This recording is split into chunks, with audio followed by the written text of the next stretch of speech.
ಒಗಟೆಯೇ ನೀ ಸೃಷ್ಟಿ ಬಾಳಿನರ್ಥವದೇನೋ, ಬಗೆದು ಬಿಡಿಸುವರಾರು ಸೋಜಿಗವನಿದನು. ಜಗವನಿರವಿಸಿದ ಕೈಯೊಂದಾದೊಡೆಕಿಂತು, ಬಗೆ ಬಗೆಯ ಜೀವಗತಿ ಮಂಕುತಿಮ್ಮ.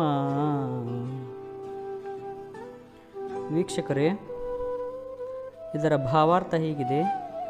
ಈ ಸೃಷ್ಟಿಯು ಒಗಟೆ, ಈ ಬಾಳಿಗೆ ಅರ್ಥವೇನು?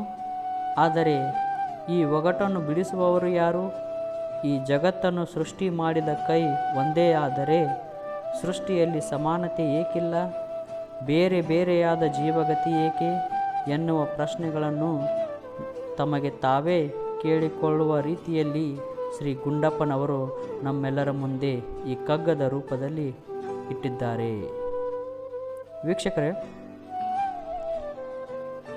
ಎಲ್ಲ ಜೀವಿಗಳಲ್ಲೂ ಇರುವ ಆ ಚೇತನವು ಜ್ಞಾನ ಸ್ವರೂಪ. ಆದರೆ ಕೆಲವರು ಜ್ಞಾನಿಗಳು, ಮತ್ತೆ ಕೆಲವರು ಏಕಿಲ್ಲ ಎಂದರೆ ಕೆಲವರ ಕನ್ನಡಿ ಒರೆಸಿ ಶುದ್ಧವಾಗಿದೆ, ಕೆಲವರ ಕನ್ನಡಿಯ ಮೇಲೆ ಧೂಳು ಕೂತಿದೆ.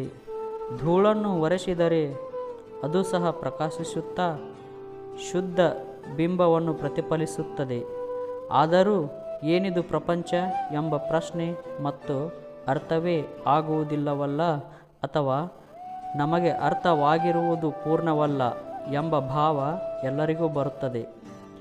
ಇದು ಅರ್ಥವಾಗದ ಗಂಟಾದರೆ ಯಾರಾದರೂ ಬಿಡಿಸಬಹುದಲ್ಲ ಎನ್ನುವ ಪ್ರಶ್ನೆಯೂ ಉದ್ಭವವಾಗುತ್ತದೆ. ಈ ಜಗತ್ತನ್ನು ನಿರ್ಮಿಸಿದ ಅಥವಾ ಸೃಷ್ಟಿಸಿದ ಕೈ ಒಂದೇ ಎಂದಾದರೆ ವಿಧ ವಿಧವಾದ ಅಸಮತೆಯಿಂದ ಏಕೆ ಕೂಡಿದೆ ಎನ್ನುವ ಸಂದೇಹ, ಪ್ರಶ್ನೆ ವಿಚಾರವಂತರಾದ ಎಲ್ಲರ ಮನಸ್ಸಲ್ಲೂ ಉದ್ಭವವಾಗುತ್ತದೆ ಅಲ್ಲವೇ? ಹಾಗೆಯೇ ಇದೇ ಈ ಕಗ್ಗದ ಭಾವ. ನಾ ಹಿಂದೆಯೇ ಹೇಳಿದಂತೆ ಈ ಜಗತ್ತಿನ ಗುಟ್ಟನ್ನು ಛೇದಿಸಲು ಈವರೆಗೆ ಯಾರಿಂದಲೂ ಸಾಧ್ಯವಾಗಿಲ್ಲ. ಪ್ರಯತ್ನ ಪಟ್ಟವರಿಗೆಲ್ಲ ಒಂದೊಂದು ರೂಪದಲ್ಲಿ ಕಾಣುವ ಈ ಜಗತ್ತಿನ ನಿಜ ರೂಪ ಕಂಡುಕೊಳ್ಳುವಲ್ಲಿ ಯಾರೂ ಪೂರ್ಣ ಸಫಲರಲ್ಲ. ಹಾಗೆಯೇ ಈ ಜಗತ್ತಿನ ಎಲ್ಲ ಜೀವರಾಶಿಗಳಲ್ಲೂ ಹೇರಳವಾದ ವೈವಿಧ್ಯತೆ. ಒಬ್ಬ ಮನುಷ್ಯನಿದ್ದಂತೆ ಇನ್ನೊಬ್ಬನಿಲ್ಲ, ಒಬ್ಬನ ಮನಸ್ಸು ಬುದ್ಧಿಗಳಿದ್ದಂತೆ ಮತ್ತೊಬ್ಬರದಿಲ್ಲ. ಅವರವರ ಜೀವನ ಅವರವರದ್ದು, ಅವರವರ ಭಾಗ್ಯ ಅವರವರದ್ದು. ಒಬ್ಬರ ನೋವು ಮತ್ತು ಆ ನೋವಿಗೆ ಕಾರಣ ಮತ್ತೊಬ್ಬರ ನೋವು ಮತ್ತು ಅದರ ಕಾರಣದಂತಿಲ್ಲ. ಒಬ್ಬರ ಸುಖ ಮತ್ತದರ ಕಾರಣ ಇನ್ನೊಬ್ಬರಿಗಿಲ್ಲ. ಒಬ್ಬನ ಸುಖದ ಕಾರಣವು ಮತ್ತೊಬ್ಬರ ದುಃಖಕ್ಕೆ ಕಾರಣವಾಗಿರಬಹುದು. ಇದರ ಗುಟ್ಟನ್ನು ಬಿಡಿಸುವವರಾರು? ಈ ಎಲ್ಲವೂ ಮಾನವನಿಗಷ್ಟೇ ಅಲ್ಲ, ಸಕಲ ಪ್ರಾಣಿಗಳಿಗೂ ಅನ್ವಯಿಸಿದೆ.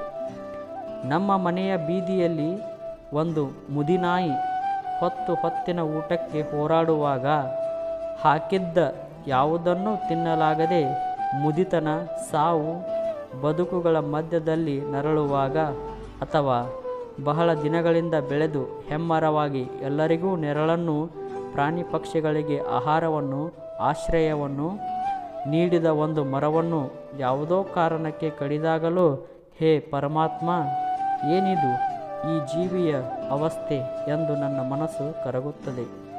ಆದರೆ ಅದರ ಅವಸ್ಥೆಗೆ ಉತ್ತರ ಖಂಡಿತ ನನಗೆ ಸಿಗುವುದಿಲ್ಲ. ಇದು ಎಲ್ಲ ಪ್ರಾಣಿಗಳ ಪರಿಸ್ಥಿತಿ. ಅಷ್ಟೇ ಅಲ್ಲ, ಇಂದು ಸುಖ ನಾಳೆ ದುಃಖ, ಇಂದು ಆರೋಗ್ಯ ನಾಳೆ ಅನಾರೋಗ್ಯ, ಇಂದು ಮಿತ್ರ ನಾಳೆ ಶತ್ರು, ಇಂದು ಸಂತೋಷ ನಾಳೆ ಬೇಸರ. ಹೀಗೆ ಇಂದು ನಾಳೆಗಳಲ್ಲಿ ಮತ್ತು ದಿನಕ್ಕೆ ಬೇರೆ ಬೇರೆಯ ಭಾವಗಳು. ಈ ರೀತಿಯ ವೈವಿಧ್ಯಕ್ಕೆ ಕಾರಣರಾರು ಅಥವಾ ಕಾರಣವೇನು? ನಾವೆಷ್ಟು ಕಾರಣ? ಪರರೆಷ್ಟು ಕಾರಣ? ವಿಧಿ ಎಷ್ಟು ಕಾರಣ? ವಿಧಾತನೆಷ್ಟು ಕಾರಣ? ಹೀಗೆ ಹಲವಾರು ಪ್ರಶ್ನೆಗಳ ಭಾವವೇ ಈ 6ನೆಯ ಕಗ್ಗ. ಈ ಕಗ್ಗದಲ್ಲಿ ಬರುವ ಸೂಕ್ತ ಪ್ರಶ್ನೆಗಳು ನಿಮ್ಮಲ್ಲಿಯೂ ಸಹ ಎಂದಾದರೂ ಉದ್ಭವಿಸಿರಬಹುದು, ಉತ್ತರ ಸಿಕ್ಕಿಲ್ಲದಿರಬಹುದು. ವೀಕ್ಷಕರೇ, ಈ ಕಗ್ಗದಲ್ಲಿ ಗುಂಡಪ್ಪನವರು ಸಾಕಷ್ಟು ಪ್ರಶ್ನೆಗಳನ್ನು ಬಿಡಿಸಲಾಗದ, ಉತ್ತರಿಸಲಾಗದ, ಉತ್ತರ ಸಿಗದಿರುವ ಕೆಲವೊಂದಿಷ್ಟು ಪ್ರಶ್ನೆಗಳನ್ನು ಪ್ರಸ್ತಾಪಿಸಿದ್ದಾರೆ. ಅಂದರೆ ಮನುಷ್ಯನ ಸುಖಕ್ಕೆ ದುಃಖಕ್ಕೆ ಕಾರಣಗಳು ಯಾರು? ಕಾರಣೀಭೂತರು ಯಾರು? ಒಬ್ಬರಿಗಿದ್ದ ಸುಖ ಮತ್ತೊಬ್ಬರಿಗಿಲ್ಲ, ಒಬ್ಬರಿಗಿದ್ದ ನೋವು ಮತ್ತೊಬ್ಬರಿಗಿಲ್ಲ. ಪ್ರತಿಯೊಬ್ಬರ ನೋವು, ದುಃಖ, ಸುಖ ಈ ಎಲ್ಲದಕ್ಕೂ ಬೇರೆ ಬೇರೆಯ ಕಾರಣಗಳು ನಮಗೆ ಸಿಗುತ್ತವೆ.